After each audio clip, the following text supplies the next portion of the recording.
Mr. Speaker, if I were the member for Miku South and I had outlined so many projects and I'd found myself losing that seat and I'd find my majority reduced by more than half, I'd have been ashamed of myself. As the Prime Minister.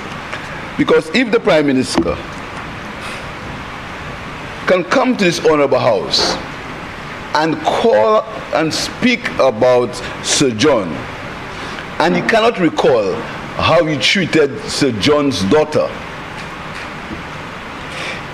that reverence he has for the father of the nation, he did not have that reverence for the daughter of the father of the nation. But you know, Mr. Speaker, the member from Miku South is self-righteous. He never stands and says, I made a mistake, I made an error, or I did not speak the truth. The member from Miku South knows very well what happened with the road between Grosile and between Kilago and just before the gas station. He knows very well. That road was built, started to be built without any plan.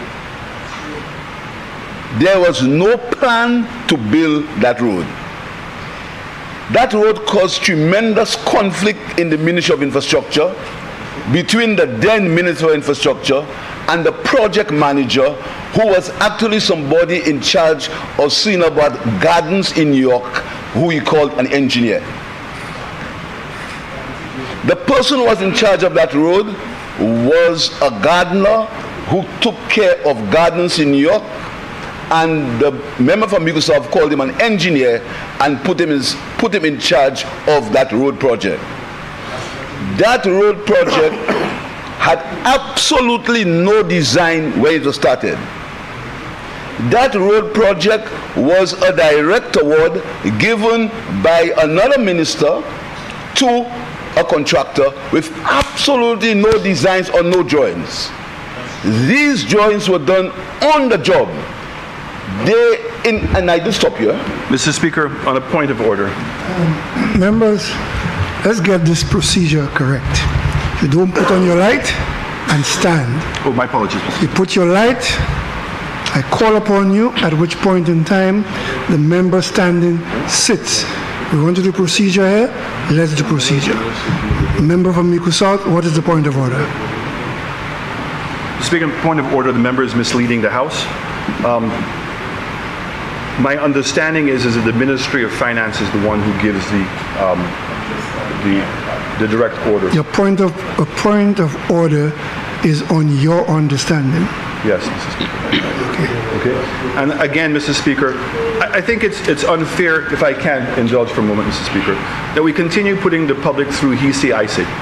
I'm certainly happy to have this discussion in a select committee. I'm certainly happy if we want to have a Member, special session. if I may guide you, on these points of orders, you may wish to call on the Speaker to request of the maker of the statement the evidence of which he speaks. But to come here and give your opinion, which the member for Cassius office gave and you wish for a withdrawal, is not a point of order that can stand. Proceed, member for Miku South.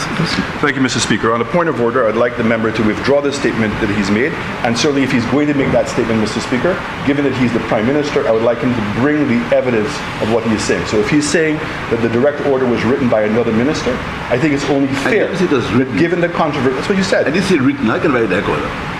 I said only advice, you and your friend. You gave it to your, I want to tell you and your friend, you know that. It was signed by another minister, I never said other than the Minister of Infrastructure. So if that is what he said or did not say, Mr. Speaker, I think it's important that he provide the evidence as the Prime Minister. But you are asking to provide evidence on something he did or did not say? Well, Mr. Speaker, can you advise me on what you heard him say? Okay, let me say what I said. Let me hear. Let me say what I said. said that there was no plan for the road, and the Ministry of Infrastructure and you had a conflict because the person who was in charge of the road was a man who was in charge of gardens, flower gardens in New York, and you made him chairman of a project management, a PMI, a project management thing, and you and the Ministry of Infrastructure fell out of that, and there was no plan. The chief engineer wiped his hands off that extension you did between the gas station and Kilago. The chief engineer had nothing to do with it. He said that that road, there was absolutely no plan for that road because there existed in the Ministry of Infrastructure a plan for the entire highway. The entire highway. There was a plan for the entire highway which was funded by the QATs, which when you came into power, you cancelled the loan because you wanted to do it by direct award without a tender. And the QATs, yes, you went to the QATs and you told them to change the plan, and they said no, it must continue. So you and the people of Groseley must blame you for this traffic jam. The people of Groseley must blame you for the confusion on that road because you were the one. You know, you Prime Minister, could you just hold on a minute? Which part of what the Prime Minister just said there you wish the withdrawal to be? Mr. Speaker, he had originally said that the... No, which part? My statement has a great degree of specificity. Sure. So which part of what he just said there would you like him to withdraw? Okay.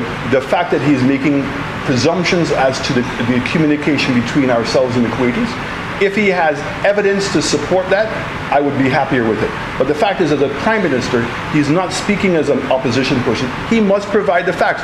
Bring the letter where it shows that the government of St. Lucia canceled the contract for the same reasons that he just said. Please proceed, Prime Minister. I was speaking as an opposition member to your untruths. That's what I'm speaking as. I'm opposing your untruths. Because you stand here, you said so many things here that are half truths. Anyway, let's get back to the road. So there was a complete design for the Groseley Highway. A complete design. The 4 lanes, which are started, the Bois Bridge, which you criticized because it was a bridge constructed for 1 in a 1,000-year hurricane event. That bridge was certified and verified by the Army Corps of Engineers. You speak about continuity. You commissioned a commission of inquiry by the audit department and by some other people. That shall remain unnamed. The inquiry said that there were cost savings on that bridge of $300,000. What you did not do, you did not say that the bypass road cost $3 million that you gave full direct award. But that bridge now is ready for 4 lanes to continue the work on the Groseley Highway. There was a plan well drawn out for the Groseley Highway. That plan and these documents are available. But if you want to go back into the past, we can go into the past. But you know, we are concerned. What you want to do, you want to put us off from the progress that the government is making. You want to put us off from the evidence in the Caricature report. You want to put us off from the evidence from the Monetary Council meeting that the minister just attended, the progress of St. Lucia. You want to put us off from the economic progress of this country. So you want to take us in a diversion so we cannot deal with the progress this country is making. In the OECS, we just came from a Monetary Council meeting in the OECS, and that for the OECS, and that meeting will tell you the progress and the economic development in this country over the last year. But you want to go against the facts. You used to come and quote figures. Now you no longer quote figures because the Caricature report tells you different. The unemployment figures tell you different. The unemployment figures tell you different. The Caricus figures tell you different. Right, that's it. The Caricus report on the government of St. Lucia. You refuse to quote it. You are not quoting it. You are quoting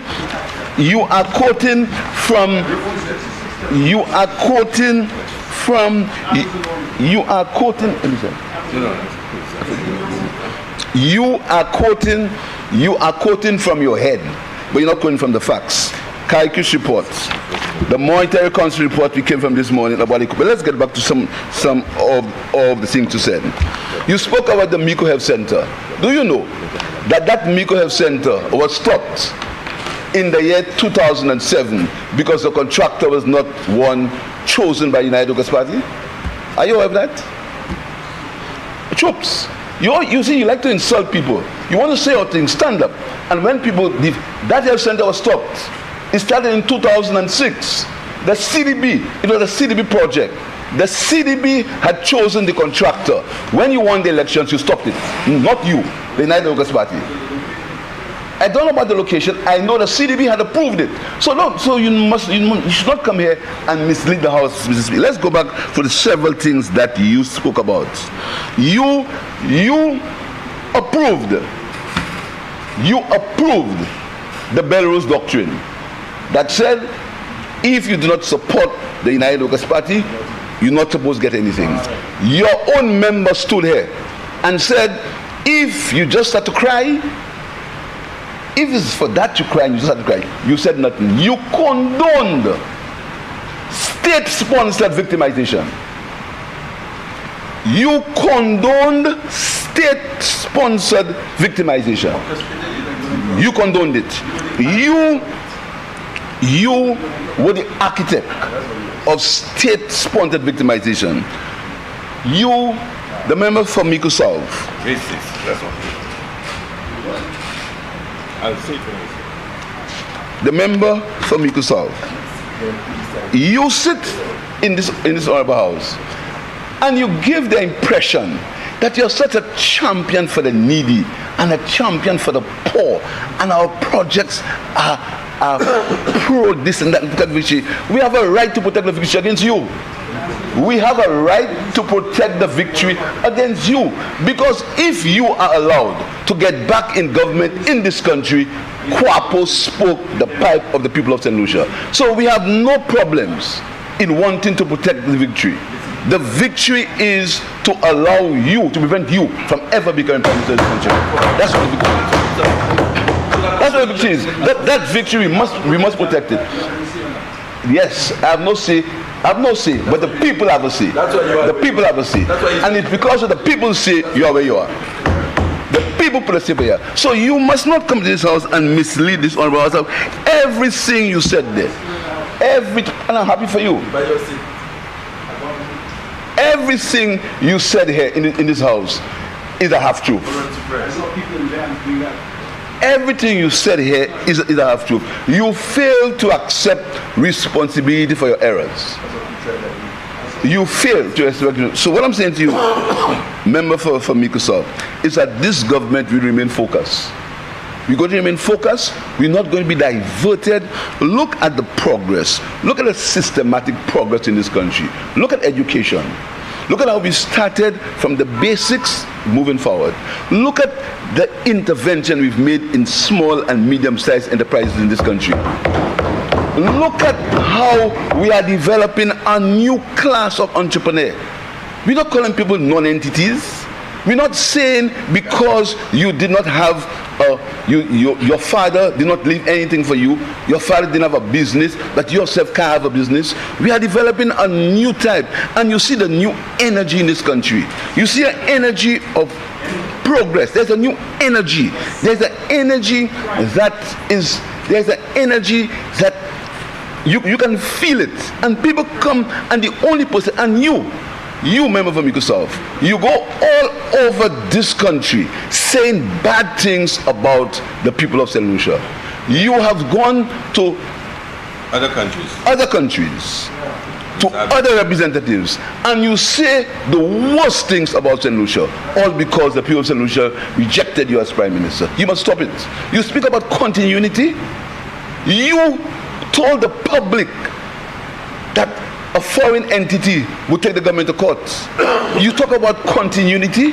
You are the one who go to this to the airwaves and say the worst things. You calculate murders. Your members say that before the end of the year, over 100 predict over 100 people will die. You condone that. You say to the whole world. You talk about continuity. You talk about continuity when you almost gloat when there is a murder in this country. You gloat about it. You speak about continuity when you wish that the tourism industry will collapse. You speak about figures that don't exist just because you wish the country to collapse, and you speak about continuity. It's a fraud. You speak about continuity because of your selfishness, because of your self-righteousness, you do not want to understand that the people of St. Lucia have taken a decision. You speak about continuity, you speak about the airport. We have gone through length to tell you what happened on the airport. We said when we got into government, we formed a committee to look at what's happening at the airport. Everybody, all institutions warn you not to go that way with the airport. You instructed Slasper. The Slasper he's speaking about, you instructed Slasper on the airport. The design for the airport, you changed it. You changed the designs for the airport that were approved. You changed it on your word. You just changed it. You moved it to a location where the river, near a river, where everybody is saying to you, why? You know why? You did it because you wanted to encourage the SH. Yeah. And you raised it 6 feet. So you did it. So you can't speak about the airport. You have absolutely no legitimacy. Member from Eco South. Again, Mr. Speaker, on a point of order, the member is misleading the House. I'd like him to withdraw this statement that I am the one who caused the design changes to the airport, that I am the one who made all these different things happen. You took the you to mean you personally and not your administration? Correct. Please proceed, my lord. you got directed it. Mr. Speaker, there is a document that says that he directed Slasper to change the location of the terminal. He did it. Yes. You listen to me. You're not giving me instructions, you know. You want to come and give instructions. Don't give instructions. You have the time to give instructions. Your time to give instructions are past. I used to give you instructions before. You try. I tried. You try. You try to give us instructions. You come in and you try to lecture us about things that most of the time wrong. You're in a position can give to do this, do that. Let me ask you something. The terminal building was located in a different location. You instructed Slasper to move it. Now you say it's not you. Unadvisable says it's not him. He's just saying it's not necessarily advisable. But you just say it's not you. It wasn't you. Who advised you not to give us CDP? In the same report, who advised you not to give us CDP? What's that? Who advised you not to give us CDP? Yourself. We advised you not to give us money. That's why you're forgetting. Blood money. Where you just get anything from? We said it's blood money. Seriously?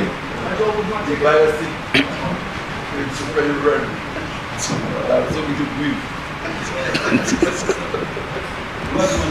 Blood money? You're so strong. Mr. Speaker, when I repeat it again, both Hiwanora Airport and St. Jude decisions were not taken by the Cabinet of Ministers. Mr. Speaker. Member from Eco South. Thank you, Mr. Speaker. Again, the member is misleading the House. I don't think that there is a cabinet conclusion on both those matters, Mr. Speaker. Mr. Speaker, the Hiwanora, let me say it again. Hiwanora Airport and St. Jude Hospital.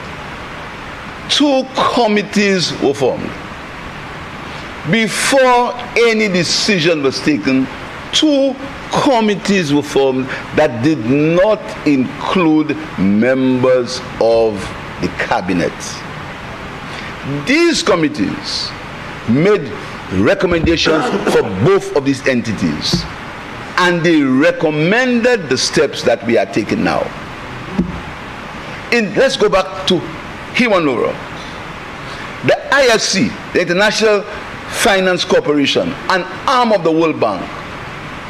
This Prime Minister went to Washington to have a discussion with the IFC on the Hiwanura International Airport. He was advised that they should continue on the PPP model. He was advised. They told him that that would be the best model based on the country's debt exposure and expertise in airport development. What he doesn't understand is that Hiwanura airport situation has not ended. So a lot of noise, but that airport situation has not ended. But let's get back to the facts on the ground. Because they moved the terminal building from where it was, it cost the government initially, before the structure could start, because of the piling, the foundation went up. I want to give the exact figures, but I'm going to talk in front of me.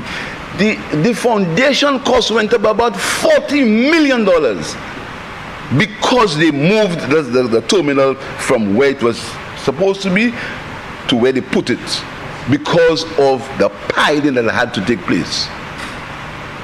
So they started the Hiwanura airport with a massive cost overrun. When the committee looked at the situation, there was a discussion in the cabinet that we should consider that sunk funds. That should be sunk funds, and let us move on the other side. But when the cabinet further deliberated, the cabinet said that you couldn't have $40-something million in the ground and just leave it and go somewhere else. So we decided that we would, on the advice of the committee, we further brought in a consultant recommended by the IFC to look at the Hiwanura airport. He will make you believe that we just did it like him. It's not like all these phone calls they made for the contractor. And then further, we got a grant from the Canadian government for the IFC. We had to pay back the IFC. And apologize for the behavior. So when he gets up with this self-righteous behavior as if he was the best, he forgets the history. But no matter how they try to spread all kind of lies and calumny, I'm going to defend the victory and defend the interest of the people of St. Lucia. Because we can't allow you to get back in government. So let's get back to the airport. You and your single-mindedness went against the advice of the IFC, the advice of the IMF, the advice of the World Bank, the advice of some members of SLASPA, the advice of the opposition, and you went on the frolic of your own as relates to the airport. If you had continued on the path of the airport, pre-COVID times, the airport would have costed about $1 billion. The airport that you have there would have, if you had continued with you, would have cost us about $1 billion pre-COVID time, much just now. In good conscience, I could not put the people of St. Lucia through that expense. So here's what we did. And you said so before. And the member for Castro South has always asked for debate. The debate will come up.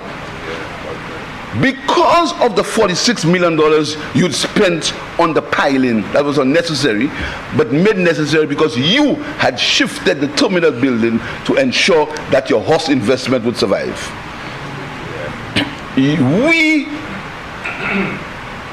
We said that we would not treat it as sunk costs.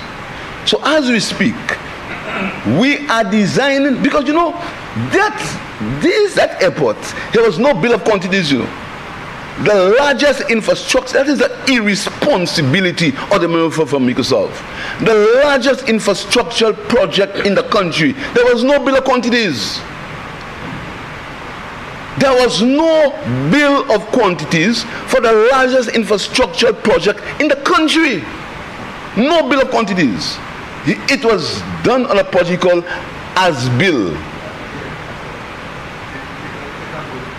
As-bill, the largest infrastructure project in the country. So here's what responsible government is. Right now, we are getting a bill of quantities prepared not by friends, but a bill of quantities prepared by independent experts to look at the new terminal building. Which was not done. There was no bill of quantities. You think the public of St. Lucia would ever know that the biggest infrastructure project in the country, after you shifted the terminal building, you instructed Slasper to shift it, caused us to have paid in costs for overruns of millions of dollars. You had no bill of quantities? For the entire project, you have no bill of quantities, and that's your responsibility as Minister of Finance, and you come with self-righteous. Let's get to St. Jude. Let's get to St. Jude. Because you believe that because you can stand up and say your things with your accent, that you, people of this country, will listen to you. They've proven to you they're not listening to you, and they still continue not to listen to you. Because you are a stranger to many things, some of them the truth. St. Jude Hospital. When you got into government in 2016, there was a handover report that you had from the engineers of St. Jude. I was the one who sat there and said there was a handover report. You hid it. You hid it. You refused to make that handover report available to the public of St. Lucia. You hid it. When I sat there and I said there's a handover report, which you denied, you and your friend, the one who lost also, the one who said I can never lose election, he lost. When I made that point, and that's why you're on my case, so you know. You're on my case. I can take it, the people with me and God with me. When you and your friend here, when that handover report, you all said you all never had it. The handover report disclosed that the hospital only needed, and you tried to malign the member for Labine, he said so. The hospital had its issues, but the hospital could have been completed. It outlined the handover report. It outlined what had to be done. You used taxpayers' money and you paid suppliers for hospital equipment that up to now the people of St. Lucia have not got that equipment. And I met a supplier who said to me, what kind of government you're running? You all have paid me for equipment, and why haven't you all brought the equipment to be used in the hospital? There is no reason. You cannot give me any scientific reason why you did not continue work on the St. Jude Hospital. Further. A member from Niku South.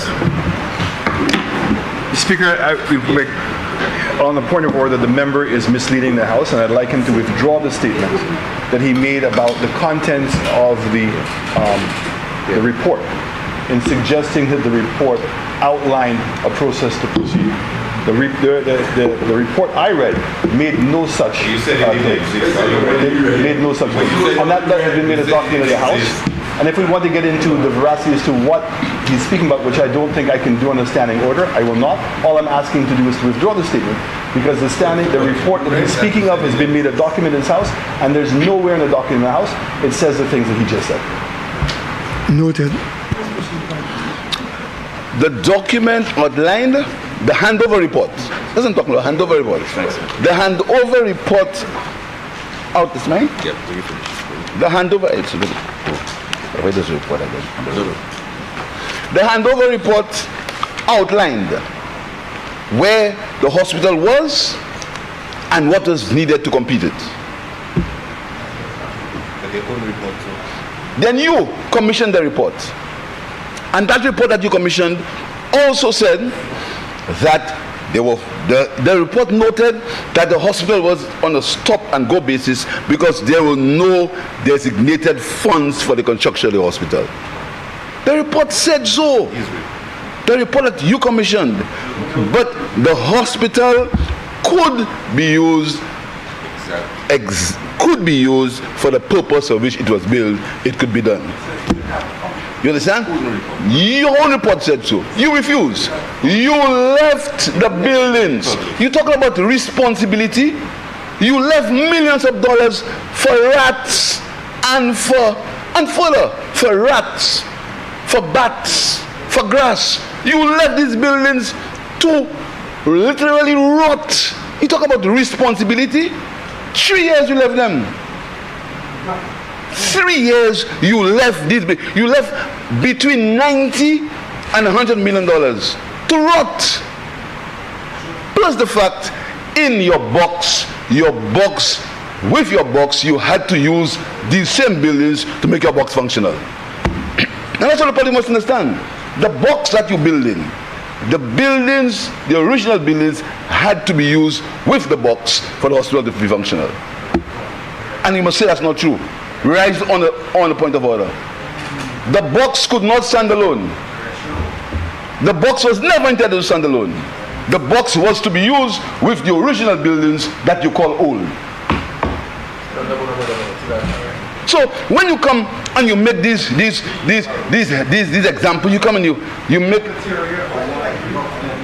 When you come and you make these statements, these self-righteous statements about you perfect, and you have the answers to all solutions problems. You understand? You have the answers to all solutions problems. You refuse. Member from Microsoft. On the point of hallucination, Mr. Speaker. Are you yielding? What? Are you yielding? Yes, he is yielding. Thank you very much, Mr. Speaker. The member is absolutely correct, Mr. Speaker. The part of the old building that was used was to house the laundry building, the administrative block, and the cafeteria, because the remaining amount of building could not function with the core services of a hospital. But that's what he said, that it was not a standalone.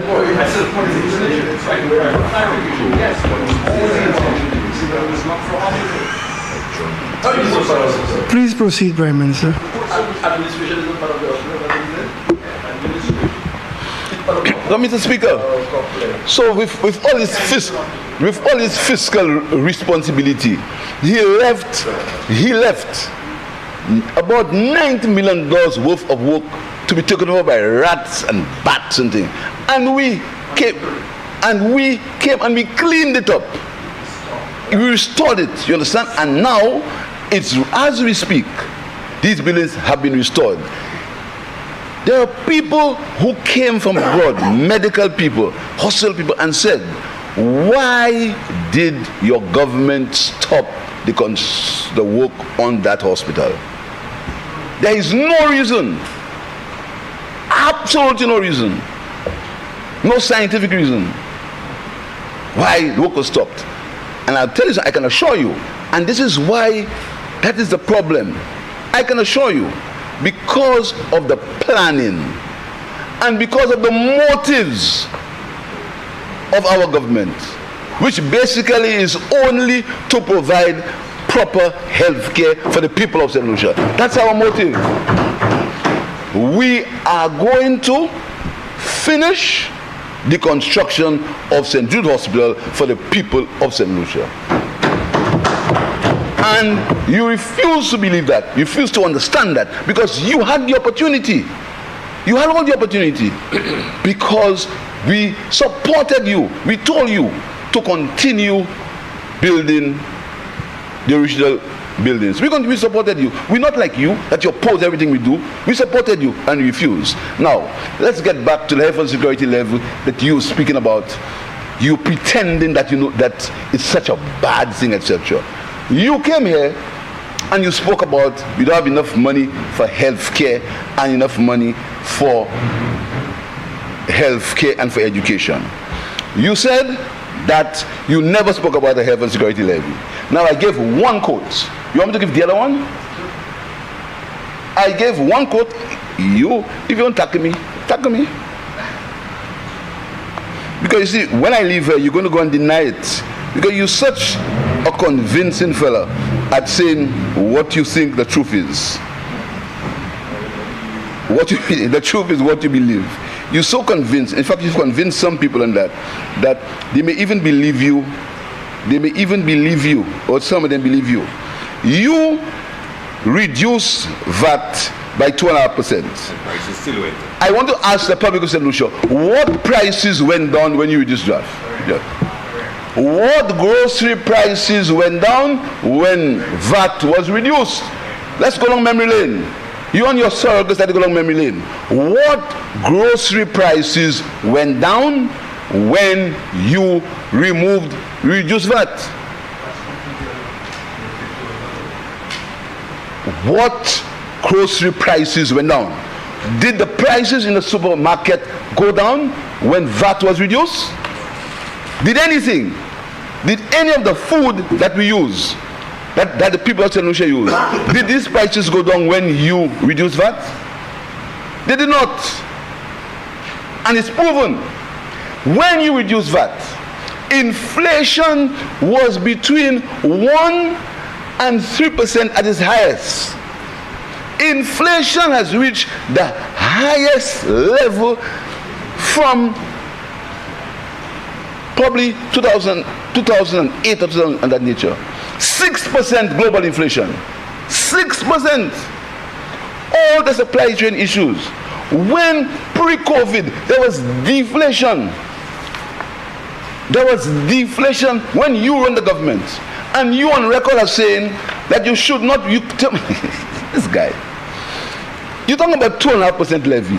When you were Minister of Finance, the price of fuel was low because of supply chain issues, but you said in the public that you are not going to reduce the price of fuel in the pump. You said so. You said that you talk about health and security levy when you had the best times. You had deflation, you had a low price of fuel, and you had the time when you could have brought down the price of fuel. You did not, and you're on record as saying why you did not. Now we're living in times, global times, and anybody can tell you, if they speak to their relatives anywhere in the world, they will tell you how the price of food is increasing. We are concerned about the increase in the price of food. We are not deaf or blind. We understand that the price of food is going up. We have taken measures. To reduce the price of food, at least to keep it stable. You on record are saying that our idea of helping the poor is to subsidize flour, sugar, and rice. You on record are saying, I can play all these tapes for you. You on the record are saying that our idea of subsidizing for poor people is to subsidize rice, flour, and sugar. You on the record are saying that. You understand? But now you come here and you, without any shame, talk about the health and security levy. There was no evidence in your government that you did anything to reduce the price of food when circumstances warranted that you could reduce it. There's no evidence. You could have reduced the price of food. You could have done it, and you want to blame me for that? You could have done it. But you did nothing. You pretend as if you were never in government. You pretend as if you never run this country. You pretend as if you did not get a country when the economy was on the rise, and when the country had both primary and current surpluses. You pretend as if that country never existed for you, with your self-righteous pleas. So the health and security level, as we said, is not like what you said is in a block box to be used for road construction. You've never disclosed how much money is in that lockbox. Wait. Oh well, you've never disclosed it. But you know, you're self-righteous. Where is the lockbox and how much money is in that lockbox? We say that the health and security levy is to improve healthcare and to improve the security apparatus of this country, and there is evidence where we have done that. We said, if there is need for any changes, we're not like you. We not say I'm not doing the distress fund and I'm not doing that and I fire her because I can. We're not saying that. What we're saying is that if there is anybody who can give us ideas as to how we can collectively reduce the cost of living, we'll join them and talk to them. We've invited the Chamber of Commerce. They've given us some ideas. We are looking at it because we understand the price of food has gone up, even though we never owned any supermarket. We understand that. So we're not saying that there's ought not to be concerned, but to come here and to blame the government, to use cheap political tactics and cheap political propaganda when you had the opportunity, when you're Minister of Finance, when conditions were much better to reduce the price of food, and you never did it. You reduced VAT. For who? Who benefited from your reduction of VAT? And you put a 150 tax that everybody suffered from. And you talk about reducing the price of bus fares. But this guy,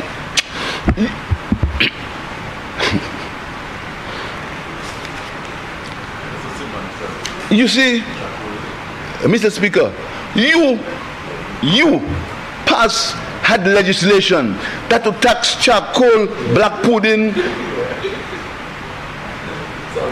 sauce making, black pudding making. That's under your government.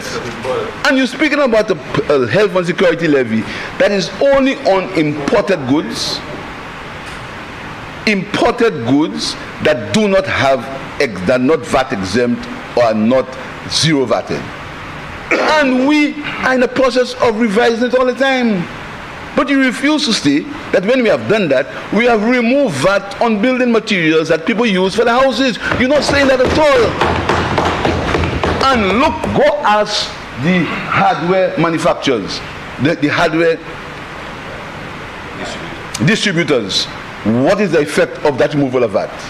Go and ask them. But you stand here and you profess as if you are a master in running the economy, and Tunisia did so well on the reign.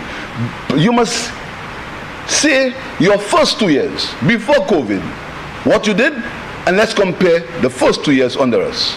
You want debate? Let's debate that. Let's debate it. Let's debate the first 2 years.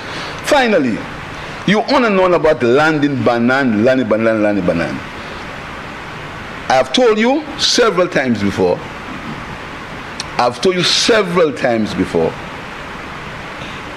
that these discussions on land sales and land leases are something that the country has to look at. You leased out in Viewfort between 500 and 1,000 acres of land, for part of it for less than 99 cents a square foot. So let's talk about comparison. You did that. Now we can discuss it. 99 square feet, 99 cents per square foot. You know?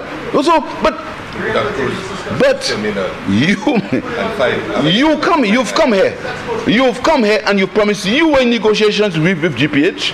Why they fell, I know, but I go say. I'm not going to say, because I did something, Mr. Member from Microsoft.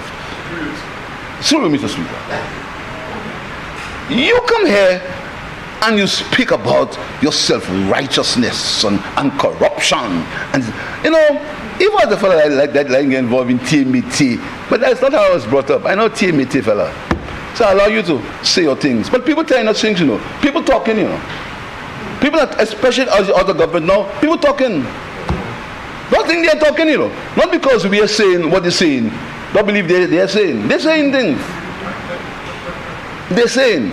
I remember you said your class let you down. You said so. You said that was the reason why you lost election, because your class let you down. But I want to inform you that people are talking.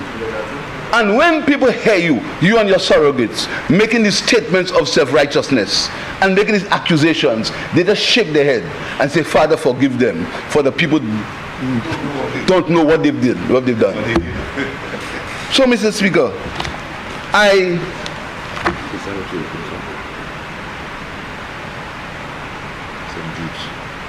no, that's from St. Jude's. I want to go for the road. For the road? Yeah, the road. So, Mr. Speaker, I want to come back and say that this water treatment in Patience is part of the government's purpose of giving water to the people of St. Lucia. We were the ones who negotiated for the water supply to give Labrie and these areas water. That's our being. And you spoke about the Rosa Dam. We don't want to go into the Rosa Dam yet. Huh? Yes. So don't be talking about water supply as if you are the king of water supplies. You know, and you pretend as if you all were never in government. You were in government. You were in government for more times than the Social Labour Party. Up to 2021, the United West Party was in power more often than the Social Labour Party. Check it out. So don't pretend as if you were never in power. You had all the opportunity to do what you said, all the things you say you did. Why did the people reject you? You said the people rejected you because the Labour Party lied for 5 years, so you're going to lie for 5 years too. That's the reason you give, That's the reason you give. That we lie for 5 years, so you lie for, and some people are saying, don't believe that he'll come as he came the last time. But we come in differently too. It's not only you that come differently. We're going to come differently too. So, Mr. Speaker, I thank the members. And anytime the member from Migo South gets up in this house, because we had ignored him for quite a while. Anytime he or his surrogates get in this honorable house and misguide the public, as he continues to do, we are going to challenge every word of his assertion. Mr. Speaker, I thank members for supporting this bill. Thank you very much.